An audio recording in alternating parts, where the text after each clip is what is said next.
Welcome. In A part of lecture 5th, in today's lecture, we will learn the sequence, limit of a sequence, limit point of a sequence, range of a sequence, and oscillatory sequence and convergence of a sequence. And these definitions are very helpful in covering the B and C part for a sequence. Here, what is sequence? As you studied in your previous classes, what is a sequence? A sequence is a function whose subset is whose domain is a subset of natural number. ठीक है, A to B आप यहाँ लेंगे and range is any set, तो यहाँ पे आपका range set बनेगा. वैसे तो कोडोमेन होती है जब आप फंक्शन करते हैं, तो here is domain and here is codomain and mapping जब आप जाते हैं दैट इज योर रेंज. ठीक है, तो आप बात कर रहे हैं सीक्वेंस की. You have studied this notation is of type a n. You can write a sequence in the form of t n. ठीक है, तो what is a sequence whose domain, this is a function whose domain is subset of natural number and range set में be any set. ठीक है, अब आपकी sequence यहाँ बनेगी. सीक्वेंस अगर number of terms in a sequence अगर वो फाइनाइट है तो ये फाइनाइट सीक्वेंस हो गई. अगर नंबर ऑफ टर्म्स इन्फिनाइट है तो this is infinite sequence. Here domain of this sequence that is a subset, proper subset of natural number, and if this is infinite, in that case your domain is proper natural number. In our syllabus our sequence is infinite sequence, and the terms of this tn, this is if your sequence is infinite sequence, then here tn, this tn is known as the general term.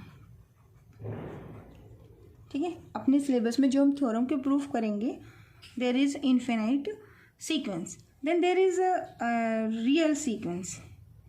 Sequences आप complex में भी पढ़ेंगे, but in our syllabus in BSc second year there is real sequences. तो real sequence में जो आपके elements आएंगे, यानी कि जो मैपिंग होकर आंसर मिलेगा, that is from the real numbers. तो here this an, you can say your sequence is T of n, then this Tn that belongs to a real numbers. So this sequence is known as the real sequence. ठीक है, तो real जब आपकी sequence है यहाँ पर that contains infinite number of terms. Suppose I am taking the sequence is -1 की n. In that case the first element is -1, second element is 1, third element is -1, fourth term will be -1 की power 4, that is 1, then -1, then 1, and so on. So if you can write this like this also, if the range of sequence, अब आपकी sequence मैंने क्या ली है, -1 की n, my tn, nth term of the sequence is -1 की power n. तो range set जो बनेगा आपका for this sequence that is finite. And images क्या आ रही है आपकी, -1 एंड 1. तो my sequence is infinite sequence but its range set is finite set. ठीक है, तो ये आपको मेमोराइज करना है. आपकी सीक्वेंस इस तरह की फॉर्म की भी हो सकती है. Suppose I am taking my sequence is n². In that case my first term of the sequence is 1, second term is, क्योंकि जो डोमेन है that comes out from natural number, तो n की वैल्यू 2 लेंगे तो सीक्वेंस की second term 4 होगी, third लेंगे तो 9 होगा, एंड 4² एंड सो ऑन. ठीक है, तो अब आपकी सीक्वेंस की जो कैरेक्टरिस्टिक्स है तो वो हमें क्या मिलेगी, हमें डिफाइन करना है लिमिट पॉइंट ऑफ सीक्वेंस क्या है, लिमिट ऑफ ए सीक्वेंस क्या है, एंड रेंज ऑफ सीक्वेंस क्या है, सीक्वेंस आपकी कन्वर्जेंट है, सीक्वेंस आपकी ऑसिलेटरी है, सब सीक्वेंस क्या है. तो these are the preliminary definitions for the sequence which are helpful for completing our syllabus. So first of all, what is the limit of sequence? There are the two definitions which we are going to discuss. The first is limit point of the sequence, and then limit of a sequence. ठीक है, तो before telling limit point of a sequence and limit of a sequence I want to tell one thing कि limit जो आपकी होगी that is unique and limit point जब आप निकालते हैं तो दैट मे बी यूनिक। ठीक है, एक से ज़्यादा लिमिट पॉइंट हो सकते हैं फॉर ए गिवन सीक्वेंस।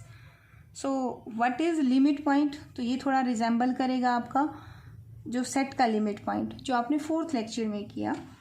तो defining limit point of a sequence, तो I am denoting my sequence by this symbol.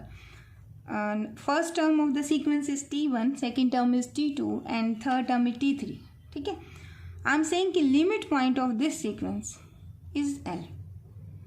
अब क्या कंडीशन जाएगी, जैसे हमने सेट में किया, नेबरहुड निकालेंगे हम L का, तो नेबरहुड ऑफ L क्या बनेगा, L minus epsilon to L plus epsilon, and I have to define what is epsilon. Epsilon is greater than 0 and it is very small. तो जो नेबरहुड होगा ना आपका इस L का, नेबरहुड क्या बनेगा, that is L minus epsilon and L plus of epsilon. इस नेबरहुड में इस सीक्वेंस की इन्फिनिटी मैनी टर्म्स होंगी। ठीक है, तो हम कह सकते हैं कि L is your limit point. ठीक, तो इसको डिफाइन करने का हमने क्या किया कि या तो लैंग्वेज लिख दीजिए या फिर आप मैथमेटिकल फॉर्म में लिखिए, epsilon is greater then 0, L minus epsilon L plus epsilon. अब सीक्वेंस क्या है आपकी, उसकी टर्म्स हैं Tn, n की वैल्यू कुछ पॉइंट के बाद बहुत सारी वैल्यूज़ के लिए n की वैल्यू 2, 3, 4, 5 हो सकता है। फर्स्ट 2 टर्म आपकी इस इंटरवल में ना जाए, लेकिन after some terms all are lying in this interval. That's why I'm saying कि L minus epsilon to L plus epsilon infinity many value of n। infinity many value का मतलब कि ये कह रहा है ये कि इस इंटरवल में इस सीक्वेंस की infinity many टर्म्स लाई करेंगी। देखो ना Tn कौन है, this is the general term यानी nth टर्म। अब कितने n ले लिए इसने, infinity many value of n। N तो आपको नेचुरल नंबर से आ रहा है, तो कितनी वैल्यूज़ हैं सीक्वेंस की, कितनी टर्म्स हैं इस इंटरवल में लाई कर रही हैं, जो वो है इन्फिनिटी मैनी। ठीक है, तो अगर ऐसा है तो ये इस सीक्वेंस का L लिमिट पॉइंट होगा। अभी हमने एक सेट में भी किया था example, I am taking my sequence is 1/n। तो अगर मुझसे कोई कहता है फर्स्ट टर्म क्या है मेरी, यहाँ पर my first term is 1, what is my second term, that is 1/2 and this is 0.5। What is fourth term? That is 1/4 and this is 1/4 कितना बनता है 2.5। What is fifth term भी ले सकते हो आप, what is fifth term 1/5 तो 0.2। ऐसे करते करते सपोज मैंने 100 टर्म्स आपसे मांग लिए, what is my 100th term for this sequence, तो 100 टर्म बनेगी 1/100 that is 0.01। ऐसे करते करते करते मान लो मैंने 1000th टर्म्स आपसे मांग लिए, तो what is that 1/1000 and this is 0.001 and continue, क्योंकि n किससे बिलोंग कर रहा है, n is your natural number and there are how many natural number, there are infinite। तो what is the limit point for this sequence। अब देखिए ये values किसके नज़दीक जाती जा रही हैं। if I draw here and if I put 0 here, the first term of my sequence is 1, लेकिन second term is 0.5, third term is again 0.25, 0.5 है ना ये, तो इसके नज़दीक फिर नज़दीक, लेकिन जैसे ही मेरी 100 टर्म बनेगी तो 0.01 इज़ हियर, इसका भी 10वां हिस्सा बहुत स्मॉल। अगर मैं यहाँ पे आपसे 10⁻6th टर्म मांग लूँ तो that will be 1/10⁻6 and this is 0.00001, तो this is very close to this. तो क्या कभी सीक्वेंस की कोई टर्म 0 होगी, नो, क्योंकि natural number up to infinity चलता रहेगा और स्मॉल चलता रहेगा। तो सपोज करो मैंने 100 टर्म के बाद चेक करना स्टार्ट कर दिया एंड दिस इज माई 0.01। तो इस इंटरवल में 100 टर्म के बाद जितनी भी टर्म्स आएंगी आपकी सारी की सारी यहाँ लाई करेंगी इसके अंदर 0 के नेबरहुड में और राइट में। हमने नेबरहुड क्या लेना है, 0 minus epsilon, 0 plus epsilon. Left में तो कोई आएगा नहीं क्योंकि नेगेटिव टर्म्स तो है नहीं सीक्वेंस में। ठीक है, तो यहाँ पर कितनी टर्म्स आई हैं इस सीक्वेंस की, 100 टर्म के बाद जितनी भी टर्म्स हैं सभी यहाँ जा रही हैं इस नेबरहुड में। तो यही तो क्वेश्चन था कि for a given epsilon greater than 0, वो एप्सिलॉन डिसाइड करेगा आपने कौन सी टर्म के बाद इसके अंदर लेके जाना है। तो this is my neighbourhood 0 minus epsilon and 0 plus epsilon. Epsilon आपके पास है, आप जितना लेना चाहें। तो सपोज आई एम टेकिंग 0.01, तो इस इंटरवल में कितनी टर्म्स जा रही है मेरी, दे आर इन्फिनाइट। तो आई कैन से कि 1/n का लिमिट पॉइंट कौन है, 0। 1/3 की n, अब आप एक काम कीजिए, सेम प्रोसीजर से 1/3 की n in this case will be 1/3n। n की वैल्यू 1 2 3 4 5 लेते रहे एंड देन स्टार्ट करें। Again you will find that 0 is the limit point for this sequence also. ठीक है, तो ये तो था मेरा लिमिट पॉइंट। अगर मैं आपसे कहती हूँ कि माई सीक्वेंस इज -1 की n, इसका लिमिट पॉइंट बताएं क्या आएगा। अब इस सीक्वेंस की टर्म्स कौन कौन सी हैं, -1 1 -1 1 -1 1। अभी कितने -1 और 1 होंगे, दीज आर इन्फिनाइट। ठीक है, अब I want to check whether -1 is limit point of sequence -1 की पावर n। ठीक है, अब मैं कह रही हूँ yes this is the limit point, I am saying -1 is the limit point of the sequence. अब इसको प्रूव करना है तो मैं क्या कहूँगी, इसका neighbourhood -1 -0.01, suppose I am taking my epsilon is 0.01 and -1 plus 0.01। क्या इसके नेबरहुड में -1 है, यस -1 इज हियर। इसका नेबरहुड इधर, इसका राइट नेबरहुड, तो this is my neighbourhood of -1। अब यहाँ पर कितनी टर्म्स हैं, अब एक स्टूडेंट जवाब देगा मैम 1 टर्म, नो। देखिए फर्स्ट टर्म भी यहीं इसी नेबरहुड में लाई कर रही है, ये रही। थर्ड टर्म भी यहीं है। इस सीक्वेंस की जितनी भी और टर्म्स हैं all lies in the neighbourhood of -1। तो ये तो क्वेश्चन था कि for infinity many value of n, जो आपकी टर्म्स है that belongs to this set neighbourhood of this limit point. ठीक है, तो -1 का नेबरहुड में how many terms of my sequence lies, they are infinite, every odd term lies in the neighborhood of -1, so -1 is the limit point, I am talking about the limit point of this sequence। ठीक है, अब मान लो मैं आपसे question करती हूँ 1 is the limit point, same concept, you can say yes 1 is also a limit point of this sequence। why? 1 के neighbourhood में देखो सीक्वेंस की कितनी वैल्यूज लाई कर रही हैं, infinity many values, तो this point is also a this जो 1 है that is also a limit point of this sequence। ठीक है, now I am going to explain limit of a sequence। I am going to explain limit of a sequence, take it carefully। देखिए L is limit of sequence, I am not saying limit point, I am saying limit of sequence। जैसे आपने function की limit पढ़ा ना, ऐसे sequence की limit है आपकी। तो L is limit of a sequence, that is sequence I am denoting here Tn, if for any epsilon greater than 0, ये नंबर है मेरा and this is however small, छोटा ही लेना आपने, and corresponding to this there exists a positive integer। I am saying this number is m is a positive integer, क्योंकि जो आपकी sequence है ना उसकी डोमेन जो है that is a natural number। तो दिस m बिलोंग्स टू है नेचुरल नंबर से बिलोंग करेगा, तो I am saying here positive integer. ठीक है, तो वो नेचुरल नंबर ही होते हैं। There exist a positive integer k, आपके पास k होगा जो इससे बड़ा होगा। क्या कंडीशन फुलफिल होगी, अगर ये कंडीशन फुलफिल होती है तो सीक्वेंस की terms Tn minus of L, this mode value is less than epsilon।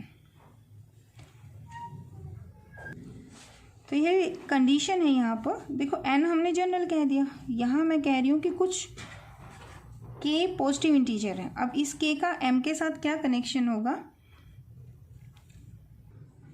तो here I am taking k, तो I will write here k. ठीक है, तो for all k, this k values are greater than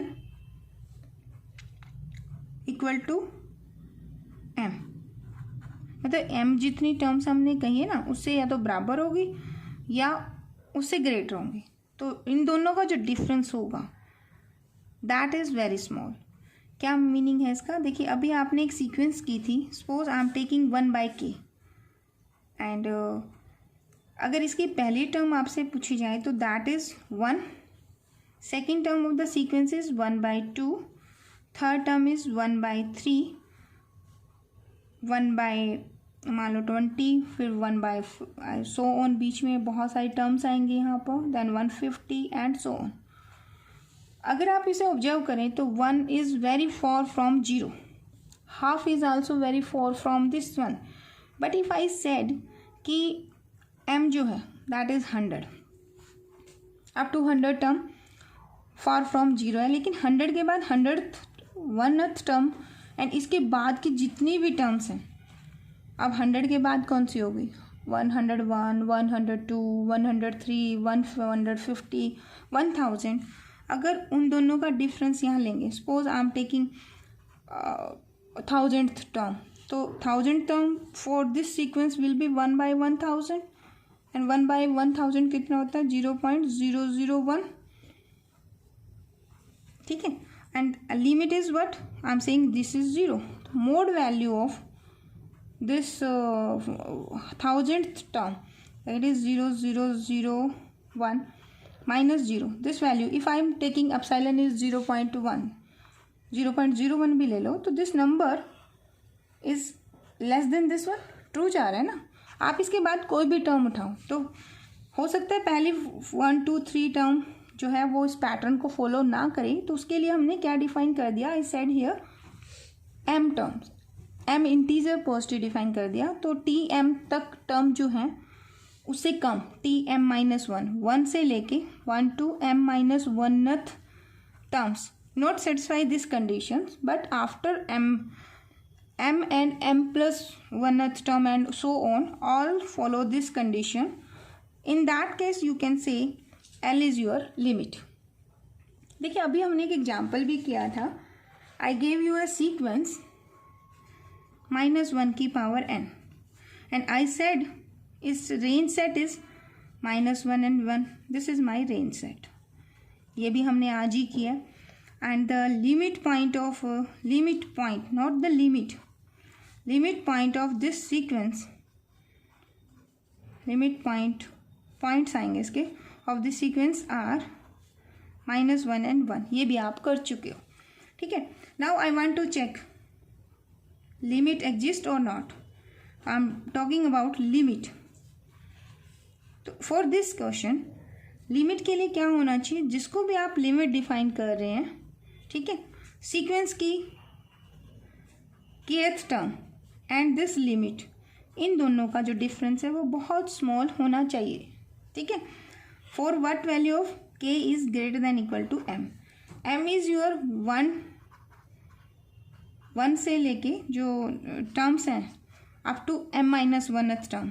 m-1th term may not follow this condition, but the terms mth and greater than mth terms, position जो आएंगी m से greater, वहाँ पर ये sequence ये फॉलो करना चाहिए.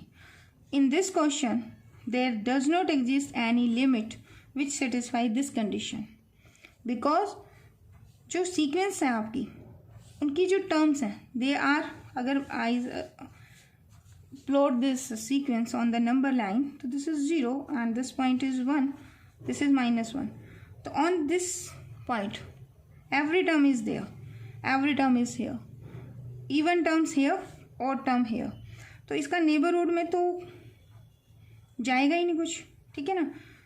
तो this value is less than epsilon. या तो आपका जो आपकी टर्म्स हैं, इफ आई सेड की limit is 1, if I said limit is 1, तो आपकी अगर जब टर्म -1 होगी तो -1, तो ये जो डिफरेंस है this is 2. And if I said epsilon is 0.01, तो ये तो 2 ग्रेटर देन हो गया ना एप्सिलॉन से. ठीक है. इफ आई सेड की लिमिट इज -1, -1 अगर मैं ले लेती हूँ तो -1 टर्म्स आपकी -1 भी होंगे एंड +1 भी होंगे. In that case again you got the answer 2. और किसी टर्म में आपको आंसर 0 मिलेगा. तो -1 and 1 are not the limit point for this because it does not follow this conditions. यानी I got the information in this form. This difference of terms of your sequence greater than m or equal to m, they does not less than epsilon, they are greater than or equal to epsilon. So in that case limit does not exist. For this sequence limit does not exist. ठीक है. बाकी आगे हम deep करेंगे higher classes कि range set के अंदर अगर एक से ज़्यादा आपके पॉइंट्स हैं तो लिमिट पॉइंट्स अगर एक से ग्रेटर हैं तो लिमिट डज नॉट एग्जिस्ट. ठीक है. तो अगर आपका लिमिट पॉइंट सीक्वेंस है आपकी और बाउंडेड सीक्वेंस है, जैसे हमने बाउंडेड पहले पढ़ लिया, in that case limit exist करेगी. तो ये मैं आपको क्यों करवा रही हूँ, क्योंकि हमारे पास कुछ 2-3 थ्योरम हैं जिनके प्रूफ हैं. तो प्रूफ के लिए मुझे सीक्वेंस की कन्वर्जेंस ये नॉलेज होनी चाहिए एंड कन्वर्जेंस के लिए मुझे लिमिट की नॉलेज होनी चाहिए एंड लिमिट के लिए मुझे लिमिट पॉइंट पता होना चाहिए. तो we studied limit point of a sequence and limit of a sequence and also limit of a sequence. आप जब क्वेश्चंस करेंगे and you will find that कि अगर कोई सीक्वेंस है and लिमिट एग्जिस्ट करती है तो वही आपका लिमिट पॉइंट भी होगा. जैसे एक क्वेश्चन में देखिए 1/n, आप ये सीक्वेंस देखें, इसकी लिमिट 0 है और इसका लिमिट पॉइंट भी क्या आ रहा है 0. बट अगर आपके पास लिमिट पॉइंट एग्जिस्ट करते हैं किसी सीक्वेंस के तो हम ये नहीं कह सकते कि उसकी लिमिट एग्जिस्ट करेगी. जैसे एग्जांपल हमने किया -1 की n, इसकी लिमिट पॉइंट आपके 2 हैं, 1n -1, but limit does not exist. Now the convergent sequence, तो इसमें डेफिनेशन आपकी लिमिट वाली ही चलेगी. A sequence Tn is said to converges a real number L if actually we are talking about the real sequences, so real number L कह रहे हैं, given epsilon greater than 0 and this epsilon is maybe small, there exists a positive integer m and this m depend upon this epsilon such that the difference of